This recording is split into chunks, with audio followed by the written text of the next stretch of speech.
तो मूवी शुरू होती है एक फैमिली को दिखाते हुए, जिसमें एक मदर होती है और उसके 3 बेटे होते हैं और साथ ही साथ उनके ग्रैंडपा भी। सबसे छोटे बेटे की आज बर्थडे होती है जिसका नाम जेड होता है और वो उसके सामने केक लाते हैं, लेकिन सरप्राइजिंगली वहाँ पर एक अजीब सा आदमी भी बैठा हुआ था और इस बेचारे को इन लोगों ने कैद कर रखा था क्योंकि जेड की मॉम कह रही थी कि ये हमारी बकरियां और हमारे एनिमल्स चुराने आया है। अब जेड को उसकी बर्थडे पर चेन सॉ गिफ्ट की जाती है। ये कैसा अजीब सा गिफ्ट हुआ भला।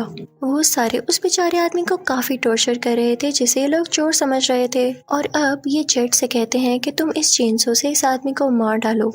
जेड का भाई फौरन से उसे चेन सॉ स्टार्ट कर देता है और उसे कहता है कि जल्दी मारो इसको, जल्दी मारो। वो सब काफी एक्साइटेड लग रहे थे, लेकिन जेड अभी मासूम बच्चा था तो वो चेन सॉ उठाकर भी उस आदमी को नहीं मार पाता और वो चेन सॉ छोड़ देता है। तो उसकी मॉम कहती है कि तुम्हें क्या हो गया है, तुम इतना सा काम नहीं कर पा रहे हो क्या? तुम्हें नहीं पता कि तुम्हारे ग्रैंडपा कितने अच्छे किलर थे, तुम उनसे ही कुछ सीख लो। तो हमें यहाँ पर ये पता चलता है कि जेड के ग्रैंडफादर सीरियल किलर थे और बूढ़े होने के बावजूद उनके मर्डर्स करने का शौक नहीं गया था।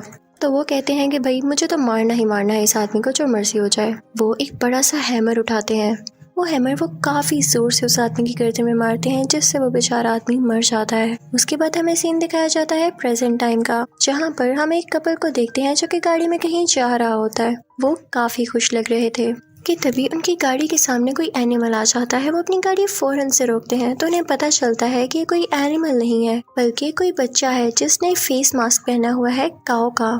वो बच्चा उनसे कहता है कि मुझे आपकी मदद की जरूरत है और ये कहते ही वो फौरन जंगल की तरफ भाग जाता है। उस कपल में से वाइफ काफी हैरान होती है कि हमारे सामने अचानक से कैसे आ गया और हेल्प मांगकर ये जंगल में भी भाग गया है। वो कहती है कि मुझे जाकर देखना होगा। उसका हस्बैंड उसे मना करता है कि वहाँ जाना खतरे से खाली नहीं है, लेकिन वो फिर भी वहाँ जाती है। वो लड़की उस बच्चे का पीछा कर रही होती है जो कि एक पुराने से फॉर्म में चला जाता है। जब वो लड़की वहाँ पर दाखिल होती है तो देखती है कि वहाँ हर जगह हड्डियाँ पड़ी हुई हैं और काफी ट्रैप्स लगे हुए हैं, जिन ट्रैप्स में से वो फंस कर गिर जाती है। वो काफी इंजर्ड हो चुकी थी और उसके नाक और मुंह से हर जगह से खून आ रहा था।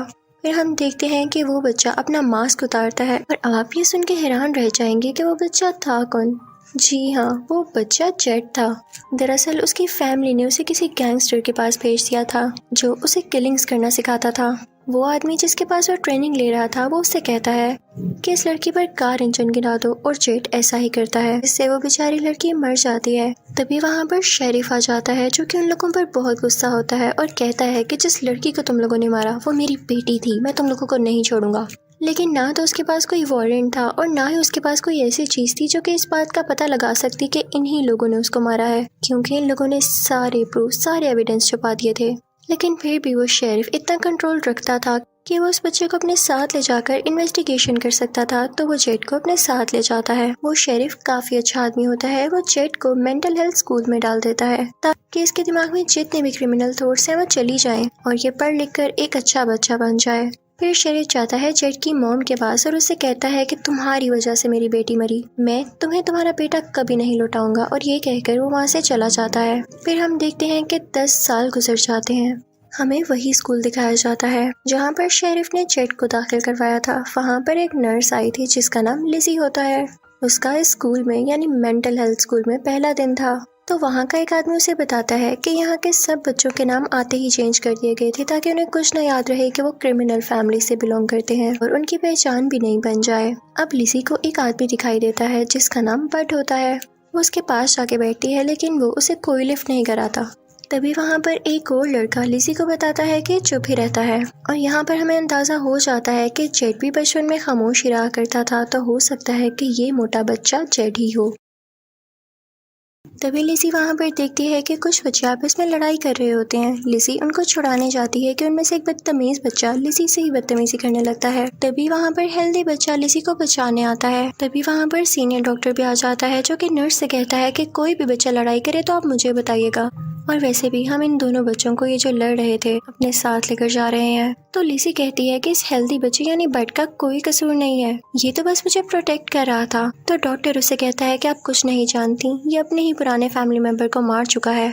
क्योंकि इसका डॉग उन्होंने इससे ले लिया था। ये काफी खतरनाक बच्चा है, आप इसको अंडर एस्टिमेट मत कीजिएगा। हम कुछ नहीं, सिर्फ इनकी थेरेपी ही करेंगे। जैसे ही वो डॉक्टर जाता है तो वहाँ पर बट का दोस्त आता है और लिजी से कहता है कि ये लोग झूठ बोलते हैं, ये थेरेपी के नाम पर बच्चों को टॉर्चर करते हैं और आज ये लोग बिला वजह बट को भी टॉर्चर करेंगे, आप प्लीज कुछ करें। तभी हम देखते हैं कि उस मेंटल हेल्थ स्कूल में जेट की मॉम आती है। वो अब काफी रिच हो चुकी थी और उसके पास कोर्ट की इजाजत थी कि वो जेट से जब चाहे मिल सकती है। वो आकर सीनियर डॉक्टर से कहती है कि मुझे मेरे बेटे से मिलना है। तो वो सीनियर डॉक्टर कहता है कि मैडम देखें, यहाँ पर जैसे ही बच्चों को लाया जाता है उनका नाम चेंज कर दिया जाता है। हम किसी जेट को नहीं जानते और इस बात का पता करने के लिए आपको किसी दूसरी कोर्ट से इजाजत लेना होगी, ये हमारा काम नहीं है।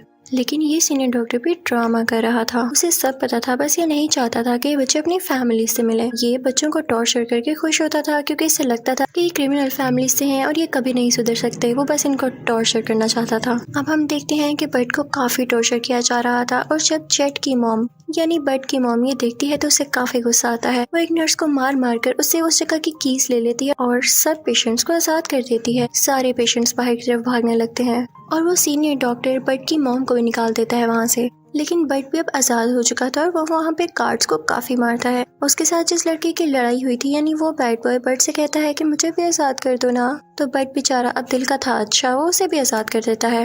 लेकिन जब बट जाता है सीनियर डॉक्टर के सामने तो वो उसे मारने लगता है। बट को देख के काफी गुस्सा आता है, उसे काफी दुख होता है। वो सीनियर डॉक्टर का सर खिड़की के साथ मारने लगता है। उस खिड़की का शीशा टूट कर उस सीनियर डॉक्टर के सर में लग जाता है जिससे उसकी भी डेथ हो जाती है। अब लिजी भी काफी डर चुकी थी हॉस्पिटल के ये हालात देखकर, तो वो एक और नर्स के साथ वहाँ से भागकर बेसमेंट में चली जाती है। लेकिन तभी वहाँ पर एक पागल आकर दूसरी नर्स का गला काट देता है।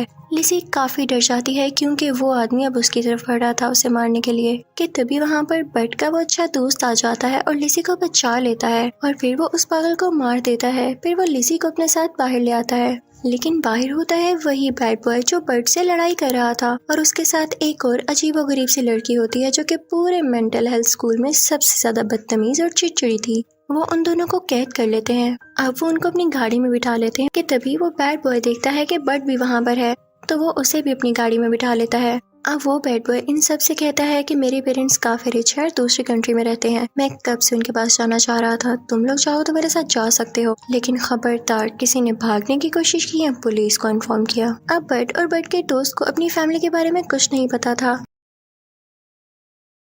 वो शुरू से इसी मेंटल हेल्थ स्कूल में रह रहे थे तो अब उनका भी दिल चाह रहा था कि हम भी देखेंगे फैमिलीज कैसी होती हैं। तो वो लोग मान जाते हैं और लिजी बेचारी भी इनके साथ होती है। दूसरी तरफ शेरिफ को भी पता चल जाता है तो वो सारी की सारी पुलिस इनके पीछे लगा देता है। उसे ये भी खबर हो चुकी थी कि जेट यानी बट पीसी ग्रुप में है। वो अपने मेन पुलिस ऑफिसर से कहता है कि तुम्हें जहाँ पर भी जेट दिखे उसे तुम शूट कर देना और ये बात जेट की मॉम भी सुन लेती है। फिर हम देखते हैं कि वो 5 बच्चों का ग्रुप उस जगह जा रहा होता है, लेकिन रास्ते में उन्हें काफी भूख लगने लगती है तो एक रेस्टोरेंट पर रुकते हैं और वहाँ पर वो बैड बॉय और उसकी दोस्त लोगों से गन छीनकर उन्हीं से पैसे लेने लगते हैं और वो बैड बॉय वहाँ की वेट्रेस को भी मार देता है। लिजी मौका देख के यहाँ से भागने लगती है लेकिन बट उसे रोक लेता है कि ना जाओ कहीं भी। उतनी ही देर में वो बैड बॉय भी आ जाता है और वहाँ से गाड़ी चुरा कर ये 5 फिर से आगे चलने लगते हैं, लेकिन बट के पेट में कोई गोली शूट कर देता है। रास्ते में जब उनकी गाड़ी से पेट्रोल खत्म होता है तो वो एक जंगल में रुक जाते हैं। वहीं पर एक कंटेनर भी बड़ा होता है जो किसी ट्रॉली जैसा दिख रहा था। ये लोग उसके अंदर जाते हैं तो वहाँ पर किसी की डेड बॉडी पड़ी होती है, लेकिन अब इसके अलावा इनके पास कोई चारा भी तो ना था। उनको रात इसी में रुकना पड़ता है। यहाँ पर लिजी बट का वाउंड ठीक करती है, उसका जख्म ठीक करती है। अब वो बैड बॉय बट से कहता है कि अगर लिजी या तुम्हारा दोस्त भागने की कोशिश करें तो मुझे फौरन से बताना। लेकिन जैसे ही रात होती है लिजी मौका देख के दोबारा से भागने लगती है, लेकिन बैड बॉय ये देख लेता है। उसे कहता है कि मैंने तुम्हें मना किया था ना, और इसी के साथ उसके साथ जबरदस्ती करने की कोशिश करता है। लेकिन वहाँ पर आ जाता है बट का वही अच्छा दोस्त। वो एक बार फिर से लिजी को प्रोटेक्ट कर लेता है। वो बैड बॉय जाता है सीधा बट के पास और उससे काफी बोलता है कि मैंने तुम्हें कहा था ना इन पर नजर रखने के लिए, तुम अंधे हुए हुए थे, तुम कहाँ थे। बट को ये सब सुन के बिल्कुल भी अच्छा नहीं लग रहा था तो वो उसी पर अटैक कर देता है और उस बैड बॉय को घसीटता हुआ आगे ले जाता है और उसका सर क्रश कर देता है जिससे उसकी डेथ हो जाती है।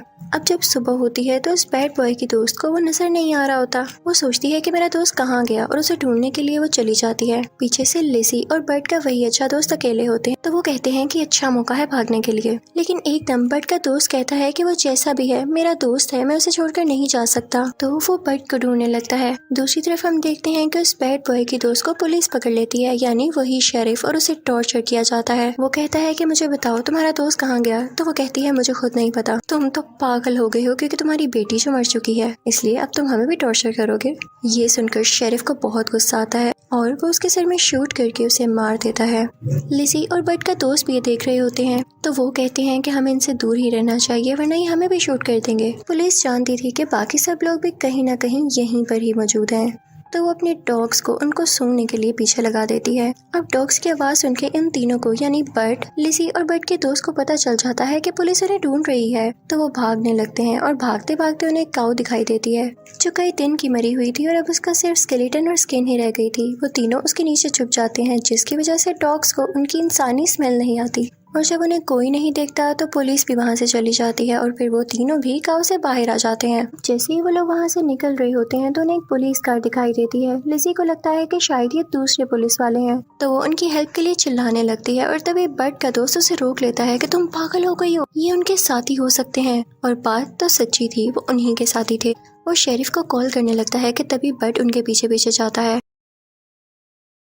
और उस पुलिस ऑफिसर का गला दबाने लगता है, लेकिन वो पुलिस ऑफिसर बट के सर में शूट कर देता है जिससे उसकी डेथ हो जाती है। जब बट का फ्रेंड ये देखता है तो उसे बहुत गुस्सा आता है और वो पुलिस ऑफिसर पर अटैक करने लगता है जिसकी वजह से उस पुलिस ऑफिसर की भी वहीं डेथ हो जाती है। लिज़ी ये देख के काफी परेशान हो जाती है और वो सोचती है कि इस सारे के सारे पागल थे, मैं कहाँ फंस गई। वो वहाँ से कार लेके भागने लगती है। उसने बट के दोस्त को भी ऑफर नहीं किया था कि साथ आ जाओ, लेकिन बट का दोस्त भी भागता भागता उस कार में बैठ जाता है और लिज़ी से कहता है कि तुम धोखेबाज हो, मैंने तुम्हें अच्छा समझा था लेकिन तुम बाकियों जैसे ही निकली और तुम्हारी ही वजह से बट की भी डेथ हुई।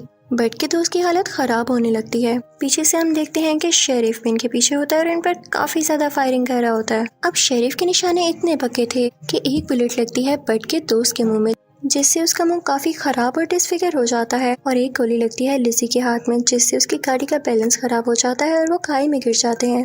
अब लिज़ी बेहोश हो जाती है, लेकिन जब उसकी आंख खुलती है वो देखती है कि वो शेरिफ की गाड़ी में है। वो रेडियो से कई जगह कांटेक्ट करने की कोशिश करती है, अपनी लोकेशन बताने का ट्राई करती है, लेकिन तभी शेरिफ वहाँ पर आ जाता है और उसे कहीं और ले जाता है। ये पता है कौन सी जगह थी? सेम वही जगह जहाँ पे शेरिफ की बेटी को मारा गया और वहीं पर उसने बट के दोस्त को भी हैंग किया हुआ था। शेरिफ बताता है कि जेट कोई और नहीं बल्कि यही लड़का था जो कि बट का दोस्त था।